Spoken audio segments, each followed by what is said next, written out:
Good morning friend, once again welcome to my channel Surendra Badana IAS academy. Hope आप सब अच्छे होंगे और अपना ध्यान रख रहे होंगे, अपने परिवार का ध्यान रख रहे होंगे। जिस तरह का ये कोविड का एनवायरनमेंट चल रहा है, अपने आप को आप सेफ करके चल रहे होंगे। आप काम पे जाते होंगे, जहाँ भी आप बाहर निकलते हैं अपने व्यापार को लेकर, नौकरी को लेकर मुंह पे मास्क लगा रहे होंगे और सोशल डिस्टेंस का मेंटेन कर रहे होंगे। मैं आपसे रिक्वेस्ट करूँगा कि अपना इन सब चीज़ों का ध्यान रखें, क्योंकि इस तरीके से दोबारा ये कोरोना जो फैल रहा है, रिपोर्ट्स वगैरह आ रही हैं, तो इस our duty to take care of our self, because हमारी फैमिली पीछे हमारा वेट कर रही होती है घर के अंदर। तो चलिए आगे बढ़ते हैं। पहले जो वीडियोस बनाई थी उसके ही आगे जो चलते हुए मैं आपको जो नई वीडियो बताया था कि कुछ और लेके आऊँगा। तो आज का टॉपिक है अपने इम्पॉसिबल कुछ नहीं है। मतलब आपके दिमाग में ये रहेगा कि यार it's the exam, the IAS exam for which I am going to prepare is a very difficult exam, number one exam in the country. बहुत डिफ़िकल्ट एग्ज़ाम है। अरे किसी से बोलो या किसी से पूछो, अरे आईएएस की प्रिपरेशन करेगा, अरे तो बड़ा डिफ़िकल्ट एग्ज़ाम है, बहुत बड़ा कंपटीशन होता है, लाखों बच्चे बैठते हैं, अरे कुछ ही तो सिलेक्ट होते हैं, 1200-1500 के आसपास, हर तेरह का नंबर आएगा। इन सब चीज़ों को दरकिनार करते हुए फिर भी हर साल लाखों बच्चे बैठते हैं, हज़ारों उसके अंदर प्रीलिम्स क्लियर करते हैं, उसमें से हज़ारों की तादाद में मेंस में बैठते हैं, और कुछ 1200 या 1500 के आसपास जितनी सीटें होती हैं उस हिसाब से सेलेक्ट होते हैं। इन सीटों में से जो टॉप 10-20 के आसपास टॉप भी करते हैं, पैन इंडिया पूरा इंडिया। तो अगर इम्पॉसिबल होता तो ये लोग कैसे क्वालिफाई करते? क्योंकि नॉर्मली क्या होता है, इतने सारे बच्चे बैठते हैं, उसमें सीरियस कैंडिडेट बिलीव मी मुश्किल से 40 से 50,000 होते हैं। बाकी नॉर्मली ये भीड़ होती है, फॉर्म भर दिया आईएएस की प्रिपरेशन का और आगे बढ़ गए। तो अपने दिमाग में सबसे पहली बात तो ये निकाल देना कि इम्पॉसिबल ये एग्ज़ाम नहीं है, इसको क्लियर करना नहीं है। इम्पॉसिबल सिर्फ आपके दिमाग में है। मैं आपको 2-3 उदाहरण के थ्रू आपको समझाने की कोशिश करूँगा कि ऐसे ऐसे उदाहरण हुए हैं हिस्ट्री के अंदर, जो आप सोचते होगे कि यार ये तो पॉसिबल नहीं है, फिर भी उन लोगों ने करके दिखाया। महान हस्तियों के नाम, पहले तो मैं आप बताना चाहूँगा US president Franklin D Roosevelt, जो ऐसे प्रेसिडेंट हुए जिनको पोलियो था, मतलब कि शरीर का नीचे वाला हिस्सा है जो उनका काम ही नहीं करता था। जैसे भी आपने एक मूवी देखी होगी पर्ल हार्बर, पर्ल हार्बर के अंदर आपको दिखाया गया है कि जापान ने सेकेंड वर्ल्ड वॉर के अंदर अमेरिका पे हमला कर दिया था, पर्ल हार्बर पे जहाँ उनके शिप्स वगैरह खड़े थे, बहुत ज़्यादा नुकसान पहुँचाया। तो प्रेसिडेंट ऑफ अमेरिका जो उसमें थे रूजवेल्ट, उन्होंने मीटिंग करी अपने सीनियर्स ऑफिशियल्स के साथ, नेवल के, आर्मी के, सबके साथ, कि ऐसे ऐसे मेरे को जवाब देना है, तो मेरी ये हमारे इज्जत का सवाल हो गया। उन्होंने धोखा दिया हमारे को, यहाँ तो हमसे बातें करते पीस टॉस करते और पीछे से उन्होंने धोखे से उन्होंने हमला कर दिया।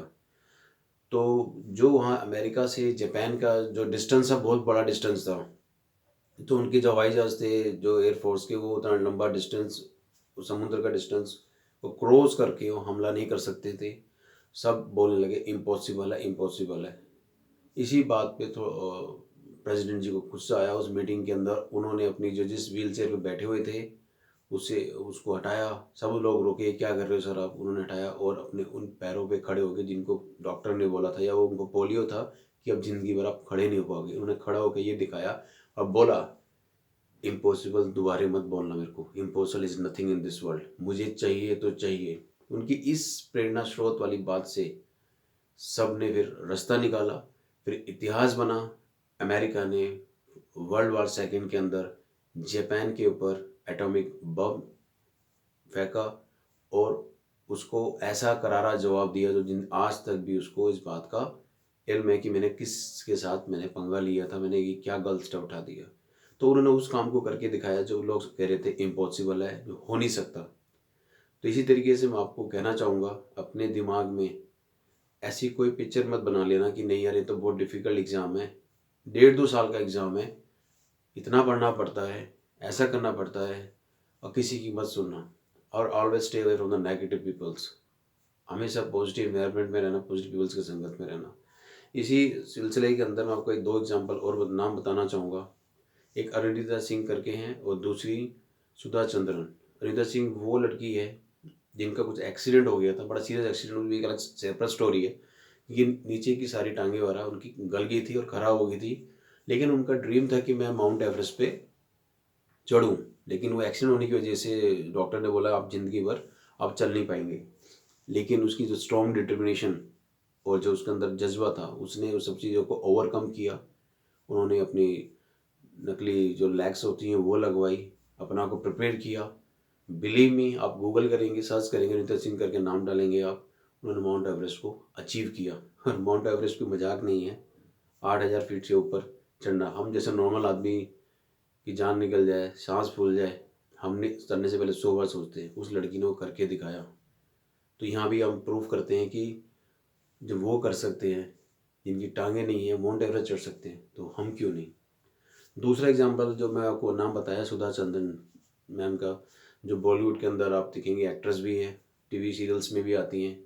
आप गूगल करेंगे, आपको वैसे तो आप उनकी शक्ल आप सर रिमाइंड नहीं कर पा रहे होंगे। जैसे ही आप गूगल करेंगे आप देखेंगे कि सुधा चंद्रन एक एक्ट्रेस है, डांसर हैं और बहुत कामयाब हैं। उनकी भी टांगें नीचे से ख़राब हैं, लेकिन उसके बावजूद भी वो एक बहुत अच्छा डांस करती हैं, आज बहुत कामयाब हैं।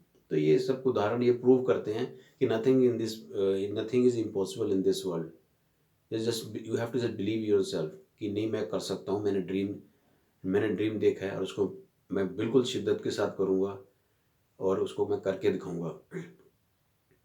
नॉर्मली क्या होता है, हम ड्रीम ले लेते हैं, जर्नी पे चल पड़ते हैं, लेकिन बाद में डिमोटिवेशन आने की वजह से, इन्वायरमेंट की डिमोटिवेशन आने की वजह से हम रास्ते में छोड़ के या डिमोटिवेट होकर हम छोड़ के चले जाते हैं। कभी भी ऐसे मत करना। अपने आप को हमेशा मोटिवेट रखना, पॉजिटिव लोगों की संगत में रखना, और ये कसम खा लेना जब तक मेरा आईएएस का मेरा क्लियर नहीं हो जाता। ये पूरे 2 साल का तो एक तप की तरह आपको करना है। प्रीलिम्स, मेंस, इंटरव्यू, ये पूरा प्रोसेस जब से आप फॉर्म भरते हैं जब तक आप इंटरव्यू तक जाते हैं और सिलेक्शन नहीं होता, बिल्कुल आपको एक अपने आप को सर्कल में अपने आप को बचा के रखना है और पूरी शिद्दत के साथ लगे रहना है। उसके बाद क्या होता है लाइफ में किसी को नहीं पता। अनसर्टेनिटी लाइफ में हमेशा बनी रहेगी और हमेशा बनी रही है। लेकिन हर साल बनते हैं बच्चे, हर साल सेलेक्ट होते हैं, तो आप क्यों नहीं, आप भी हो सकते हो। Just believe in your self कि हाँ मैं भी कर सकता हूँ, और इम्पॉसिबल नाम की कोई चीज़ नहीं है। तो इसी से मैं इस टॉपिक को ख़त्म करना चाहूँगा।